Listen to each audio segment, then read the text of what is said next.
At a frozen mountain rest stop in Colorado, a little girl sat bound in the back of a gray pickup truck. Snow clung to her eyelashes, fear trembling in her breath, her numb wrists tied so tight she could barely feel her own fingers. Travelers hurried past, boots crunching on ice, never noticing the tiny figure hidden beneath a thin sheet of winter frost. No one realized the danger chilling the air around them. Her captor stood only steps away, blending into the quiet crowd as if he belonged there. She didn't dare scream. She couldn't. His warning had been clear, whispered like poison against her ear. But she still had one chance, left one fragile signal that no human would ever detect. She tapped her boot once, twice against the frozen metal truck bed. A sound softer than falling snow, too faint for human ears, too small for anyone to notice. But the 6 German shepherd police dogs heard it. Their ears lifted, their breath stilled. And then, without waiting for a single command, they broke formation and charged towards the truck's snow, exploding beneath their paws. Something was terribly wrong. The dogs felt it before anyone else, and what they were about to uncover was only the beginning of a much darker mystery hiding beneath the winter cold. Before we start, make sure to hit like, share, and subscribe. And really, I'm curious, where are you watching from? Drop your country name in the comments. Winter pressed its weight upon the Colorado mountains, the air sharp enough to cut the entire rest stop, coated in a thin glaze of ice that shimmered beneath a pale sun, struggling to warm anything at all. At the far end of the parking lot sat a gray pickup truck, its roof carrying a soft layer of snow like an untouched grave marker.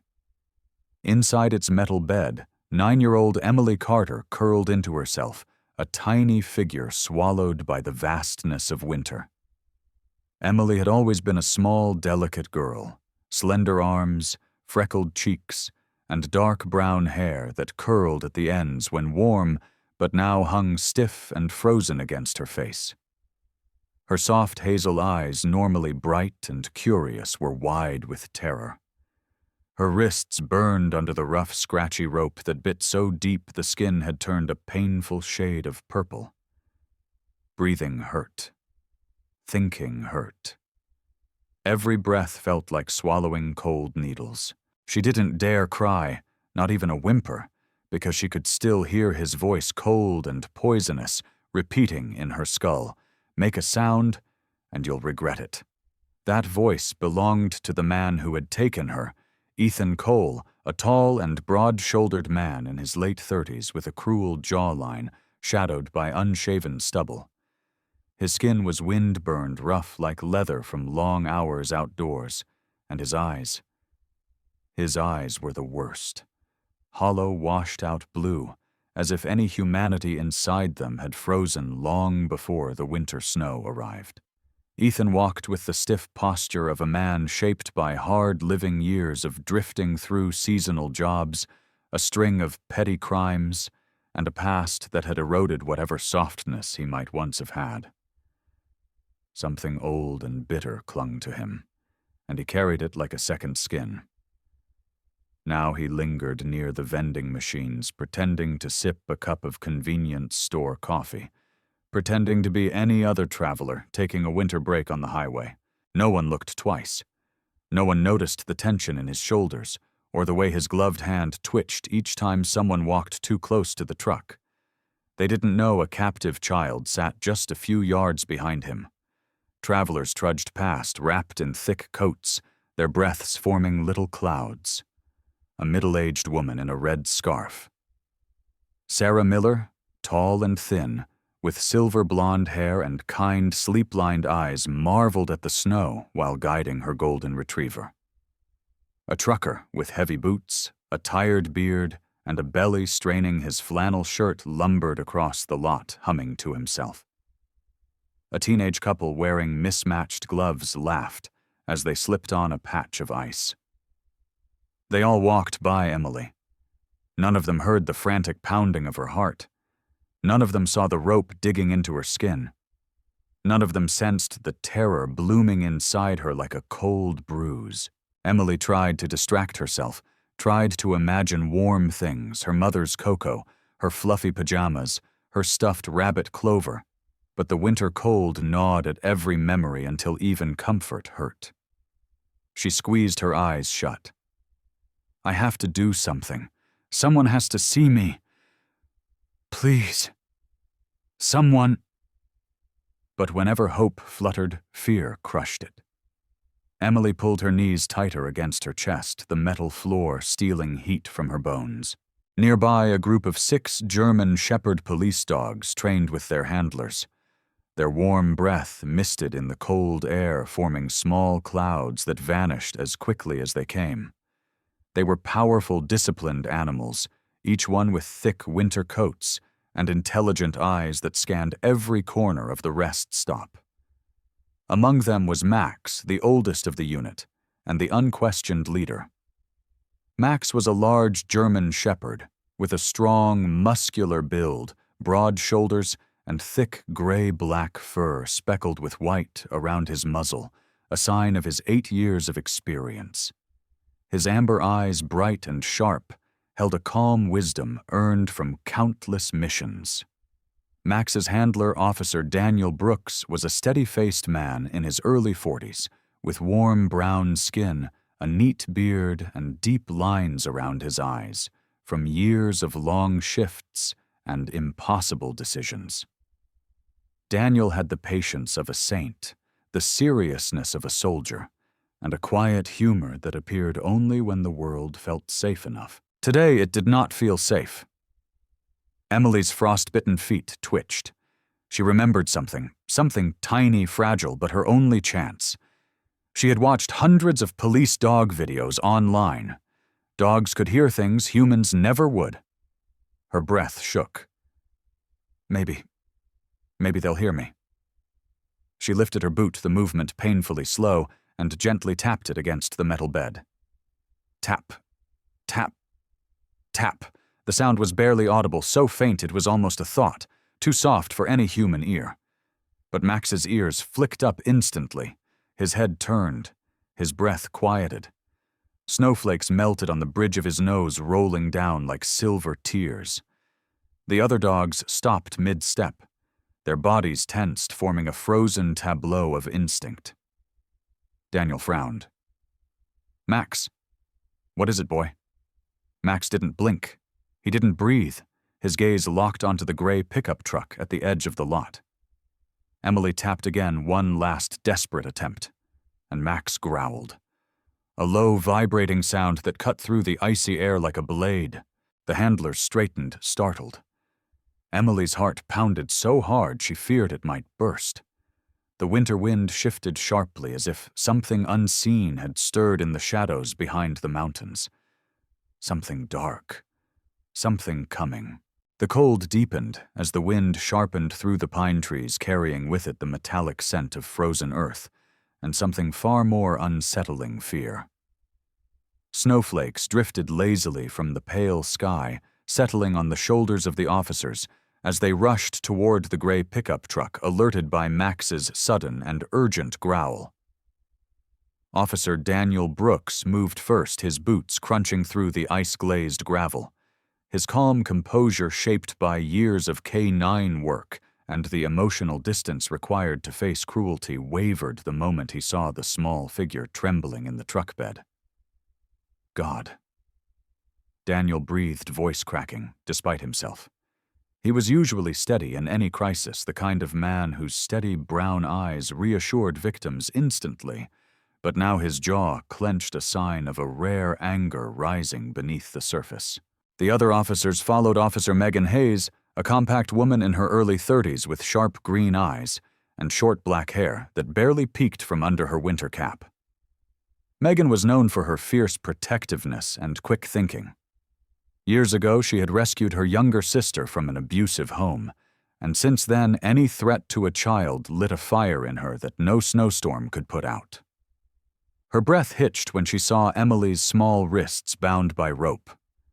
Beside her strode Officer Luke Ramirez, tall and broad, with olive skin and a thick beard peppered with early gray.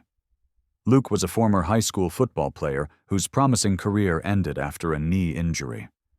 He carried a quiet sorrow from that loss, but had turned it into a gentle, grounded calm that made animals trust him instantly.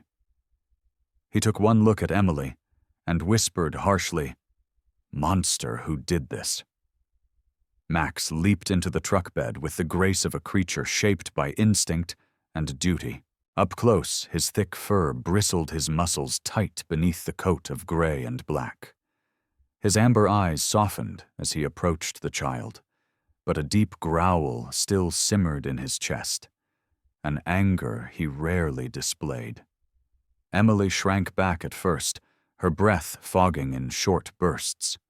The cold had numbed her fingers and stolen her voice, but she blinked up at the officer's eyes reflecting both hope and terror. Daniel climbed onto the truck bed, careful not to startle her. "Hey there, sweetheart." "You're safe now," he murmured, the warmth of his tone at odds with the stabbing winter wind. Emily flinched when Megan reached to cut the rope, but the officer's hands were gentle, precise. Megan spoke softly. "It's okay, honey. We're here, all right? We're right here." The rope snapped free, revealing angry red marks around the girl's wrists. Emily winced at the sudden rush of blood back into her hands. Her heart pounded beneath her thin jacket, and the ache in her chest made it difficult to breathe. Her voice cracked like thin ice. He said he'd come back." Luke exchanged a dark look with Daniel. Before anyone could answer, Max stiffened, the dog's nose-lifted nostrils flaring as if catching a scent riding the wind. His ears pricked hightail straight and rigid, a statue carved from tension. Then came a low, rolling growl that vibrated across the metal truck bed. Daniel followed Max's gaze toward the tree line beyond the rest stop. The forest loomed a thick wall of dark green pines dusted with fresh snow. It was quiet, too quiet. Megan scanned the ground and spotted them first. "Footprints," she said, voice tight. She jumped down from the truck and crouched near the snow. Fresh ones. The prints were chaotic, overlapping, hurried, as if someone had stood watching for too long before running. "Someone was here," Luke said, kneeling beside her. His breath fogged in heavy clouds. "Not long ago." Megan nodded. "Minutes. Maybe less." A chill skated down Emily's spine, not from the cold, but from recognition. She swallowed hard. He was watching Daniel put a protective arm around her. "He's not coming anywhere near you again. Do you hear me?" But Emily wasn't looking at Daniel. Her gaze was locked on Max. The dog's entire body trembled, not with fear, but with something deeper, something personal. Daniel noticed, too. Max never trembled. Ever. The seasoned dog lowered his head, sniffing the air again with an intensity that bordered on fury. His lips curled, showing the faintest glint of teeth. Megan whispered, "Why does he look like that?" Daniel's face tightened. "Because that scent? He knows it." Luke's eyes widened. "You're saying he's smelled this guy before?" "Not just smelled," Daniel answered grimly. Max growled louder, the sound, carrying across the silent rest stop like a warning from the winter itself. Emily's small hand clutched the edge of Daniel's jacket, her voice trembling. Why is he shaking?" Daniel swallowed his breath, misting heavily. "Because whoever was here isn't just dangerous." His eyes followed Max's rigid posture. "He's someone Max remembers." And the dog's trembling was not fear. It was rage, pure, suppressed rage. Night crept over the Colorado mountains like a slow-moving shadow, thickening the winter air into something heavy enough to taste. The temperature dropped sharply as the sun disappeared behind the jagged peaks, and the forest surrounding the rest stop shifted from a quiet backdrop to a looming wall of darkness. The wind slithered between the trees, carrying thin tendrils of cold that whispered across the officers' faces as they gathered around Emily. The little girl sat bundled in a thick emergency blanket, now her small fingers gripping the edges tightly, as if holding on to a lifeline. Her cheeks were blotchy from cold and fear, and her breaths still trembled despite the warmth around her. Max sat by her side, massive and vigilant, his fur catching the dim glow of the parking lot lights. His amber eyes never strayed from the tree line to the north. Emily swallowed, trying to gather courage. It took her several attempts before her voice finally broke free, thin as a thread. He was talking to someone, she whispered. Daniel crouched in front of her, softening his posture to seem less intimidating. "Who, sweetheart? Do you remember anything?" Emily nodded slowly. He thought I was asleep." Her voice cracked, but I wasn't. Megan leaned in, her eyes gentle but intense. "It's all right. Just tell us what you heard." Emily hugged the blanket closer. He was on the phone. He said, "The second child is on the way." Luke froze. Megan's breath stopped in her throat. Daniel's jaw clenched. A second child, another victim, someone else out there trapped in the cold somewhere, or worse, being taken right now. Emily's eyes filled with tears. He said, "He had to be quick, that someone else was coming." She squeezed her eyes shut, face twisting in fear. He called the other person the Watcher. The officers exchanged uneasy looks. The term felt wrong, cold, and predatory. Daniel's voice lowered. "Sweetheart, did he ever say that person's name?" Emily wiped her nose with her sleeve. "No, just the Watcher. And he said they were waiting." Max's ears flicked at the word waiting, and a deep rumble rolled in his chest. Daniel gently touched Emily's shoulder. "Thank you. You're very brave." But inside, Daniel's thoughts were far from steady. A second child, a partner, a plan. He felt a sense of dread coil in his gut, as if the forest itself were listening. Megan rose to her feet first. "We need to follow the footprints before the snow covers them." Luke nodded. "I'll grab extra lights." As they prepared, a new figure approached them from the ranger cabin near the rest stop. Ranger Tom Whitaker, a man in his mid-50s with a sturdy build and a thick salt and pepper beard. His tan skin was roughened by years of winter patrols, and deep creases framed his eyes from both laughter and long nights spent tracking lost hikers. Tom was known for his calm presence and his sharp instincts. He had found bodies in these woods before some saved some too late, and the memories had carved a quiet solemnity into his character. "Heard you've got trouble." Tom said, his voice a low rumble that carried easily through the cold air. "Footprints in the snow, fresh ones."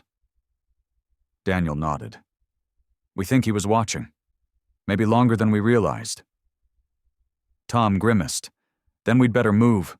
Snow's falling again. Won't be long before we lose everything." The group moved toward the tree line. Their flashlights broke the darkness in thin beams cutting across the disturbed snow, where footprints overlapped in frantic patterns. Some prints sank deep, others were light and hurried. It was clear the person had lingered, pacing, watching. Megan pointed. "More here." She crouched, her breath fogging as she examined the snow. He was wearing heavy boots, big ones. Tom knelt beside her. Lumber boots, maybe, or tactical. His brow furrowed. Oh, someone trained. They followed the trail deeper. The forest swallowed them in layers of silence and shadow. Pine needles crunched underfoot, and the air smelled of sap and ice. A gust of wind tore through the branches overhead, sending loose snow spiraling down like ash. Tom's flashlight froze on something. There, stuck partly under a mound of snow, lay a small pair of children's gloves, blue with little white stars, the kind a child might pick themselves. Megan's heart dropped. Another kid. She picked the gloves up carefully. They were cold. Too cold. Daniel swallowed hard. This wasn't dropped by accident. A few feet away, Luke noticed markings on a pine trunk. What's that? They gathered around the tree. Someone had carved symbols into the bark, simple shapes, but arranged in a pattern. A line, a square, a circle, another line. Tom shook his head. Those aren't random. Could be directional markers, like a trail code. Luke exhaled sharply. He's marking where to go next. Emily, standing beside Max, kept close to the massive dog. Her eyes darted toward the dark forest beyond the marked tree. He said, "The Watcher uses signs, so they don't get lost." Megan cursed under her breath. They planned this. They really planned this. Max suddenly stiffened again. His nose lifted, nostrils flaring. His ears snapped forward. His muscles tensed like coiled wire. Tom whispered, "What's he got?" Daniel's voice grew quiet. The same scent, the one he recognized before. Max growled low and long, his teeth barely visible beneath curled lips. His whole body trembled, not from fear, but from memory. A memory he hated. Daniel whispered the truth aloud, his breath frosting the air. "Whoever we're dealing with, Max has met him before." And in the bitter heart of the forest, the wind howled as if agreeing. Night settled over the mountains like a heavy wool blanket, muffling the world in layers of cold silence. Snow continued to drift from the sky in slow, ghostly spirals, cloaking the ranger cabin in a sheet of white. Inside the small wooden shelter, a faint amber glow from an old iron stove painted the rooms in warm, trembling light. Emily sat on a worn leather cot, wrapped in a thick blanket, her bare toes lifted slightly off the cold floorboards. Her face, once tight with fear, had softened just a little. The warmth had finally reached her bones.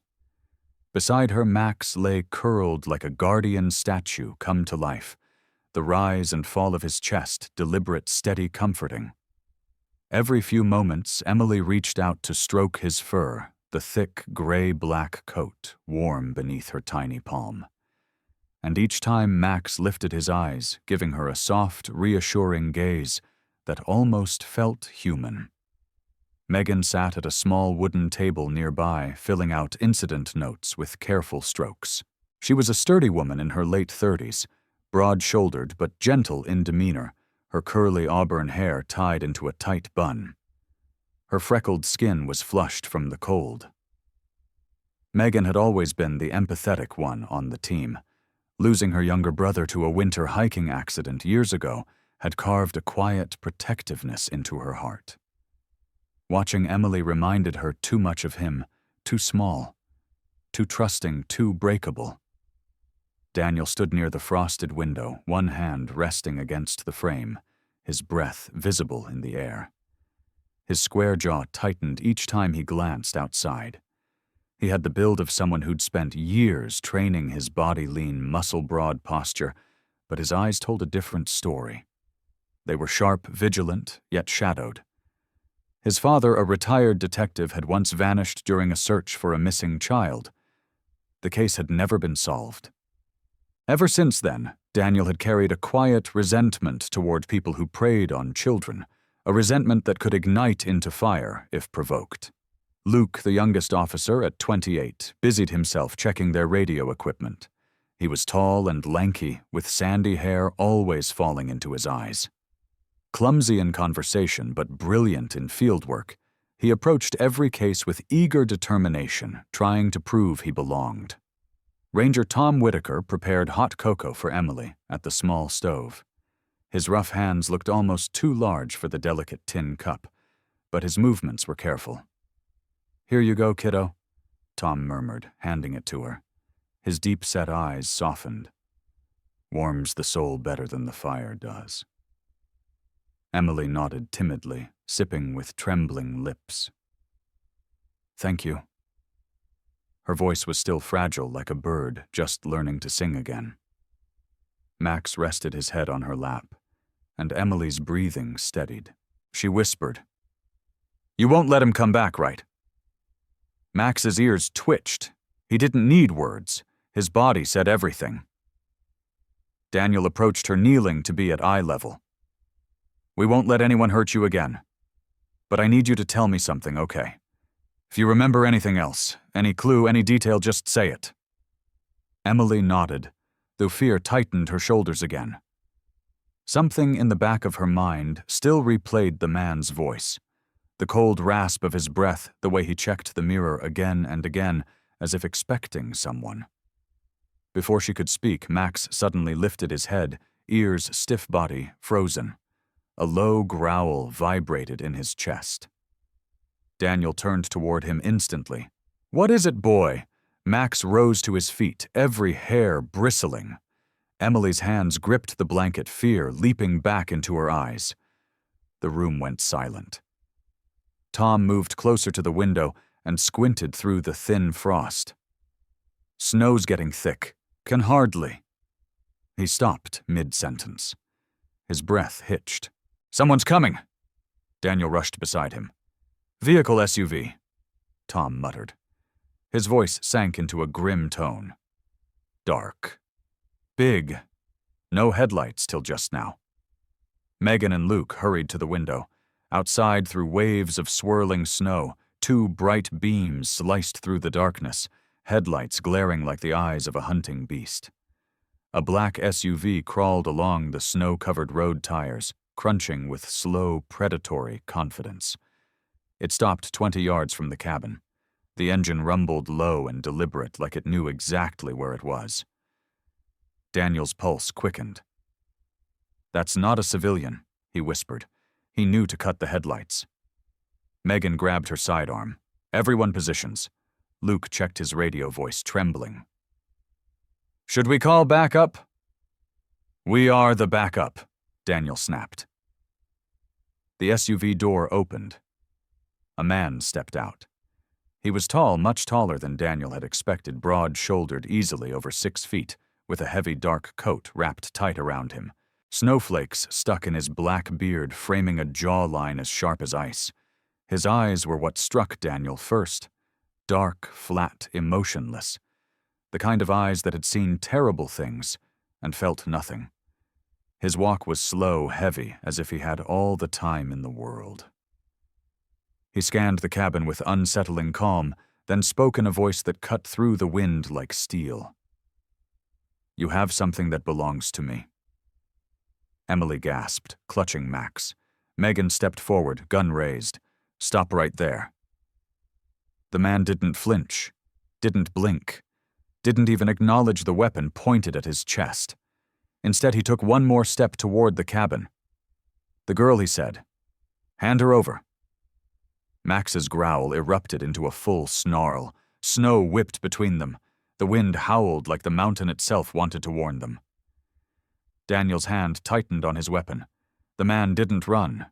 He didn't hide. He had come to claim Emily. And he wasn't afraid of any of them. Snow erupted under their boots like tiny shards of white fire as the chase burst into the forest. The man from the SUV bolted between the trees with surprising speed for someone so massive, his heavy coat snapping in the wind like a dark sail. Daniel and Megan sprinted after him, their breaths harsh and crystallized in the frigid night air. Luke followed close behind, flashlight beam jerking wildly with every pounding step. Ranger Tom moved along the side path with practiced precision, his broad figure weaving around rocks and fallen logs guided by years of knowing every inch of these mountains. And at the heart of the pursuit, Max and the other K-9s tore through the snow like living arrows, their barks ripping through the silence, each step fueled by instinct, rage, and duty. The forest seemed alive with movement, the crack of branches, the echo of boots, the distant growl of wind funneling down from higher ridges. Emily stood at the cabin doorway under the watch of 2 backup officers who had arrived minutes too late to join the chase. Her small face was pale, her hands trembling as she clutched the blanket around her. She felt the cold twist inside her chest. She knew Max was out there. She knew the man was out there. And she knew deep inside that something far bigger than her fate was unfolding. The man dashed across a narrow, frozen stream, the ice groaning under his weight. Daniel leaped after him, landing cleanly, but Megan slipped for a moment before catching herself on a pine trunk. The man glanced back once, and for the first time, his expression cracked. Fear. Real fear. Not of the officers, but of the dogs closing in. Max led the pack, his breath steaming in furious bursts, his paws barely touching the snow as he ran.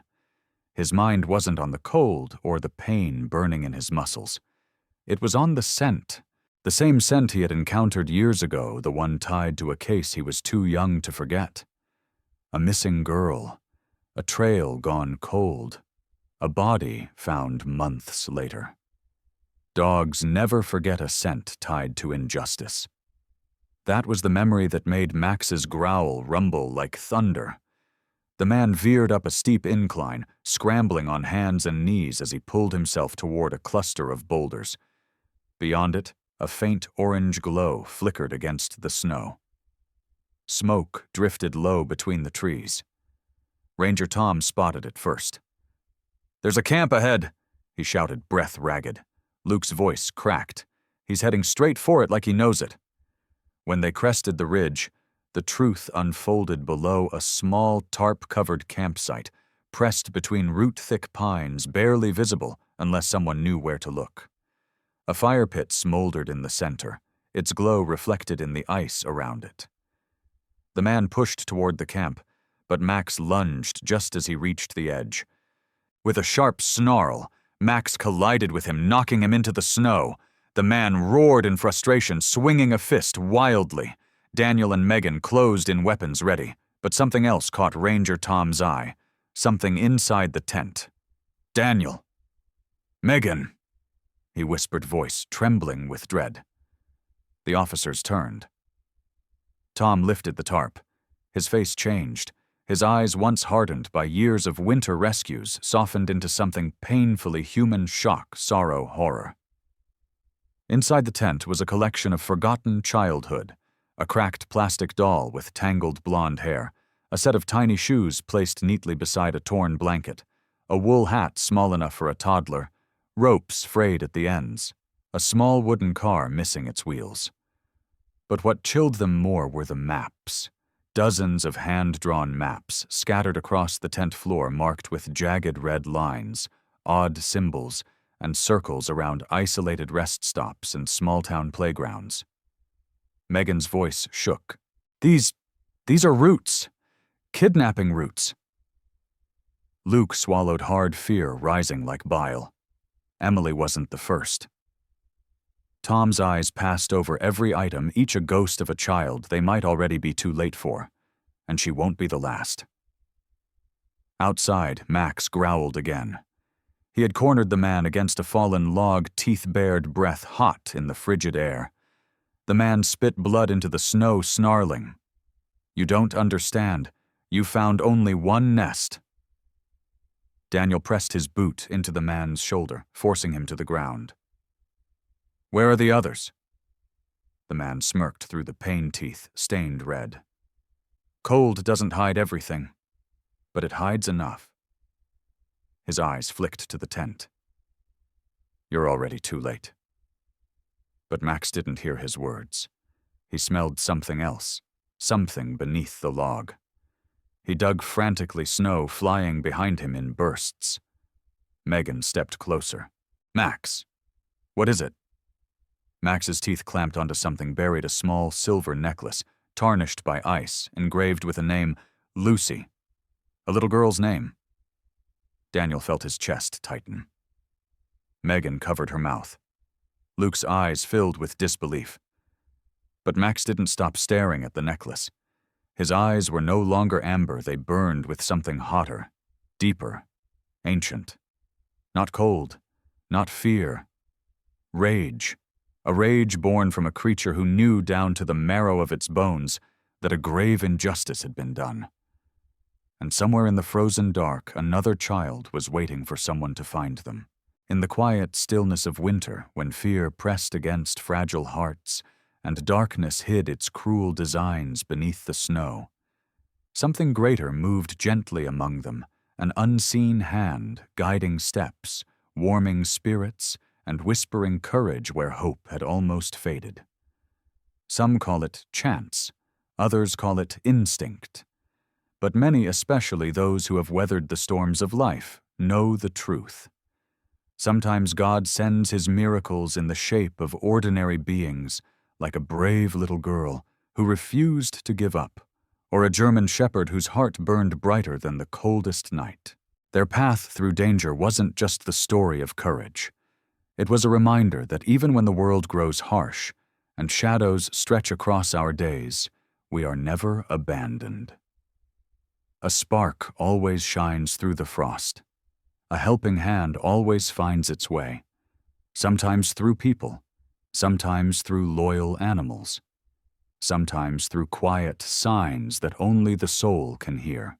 And in our everyday lives, with all their worries, responsibilities, and moments that test our strength, we too meet these small miracles. A kind word when we need it most. A stranger who helps us across an unexpected difficulty. A loved one who refuses to let us fall. A loyal companion who senses our sadness long before we speak. Maybe these things are not coincidences. Maybe they are God's way of reminding us that love still wins goodness, still protects, and light still watches over every one of his children. As you finish this story, may your heart feel a little warmer. May your faith feel a little stronger. And may you remember that somewhere in this vast world, God is sending quiet miracles your way too. May the Lord bless and protect you and everyone you love. May peace walk beside you, and may your days be wrapped in his grace. If this story touched your heart, I invite you to share your thoughts in the comments, share the video, to spread hope, and subscribe to the channel so we can keep journeying together through stories of courage, kindness, and the quiet miracles God places in our path. God bless you. God watch over you. And may his angels walk with you tonight.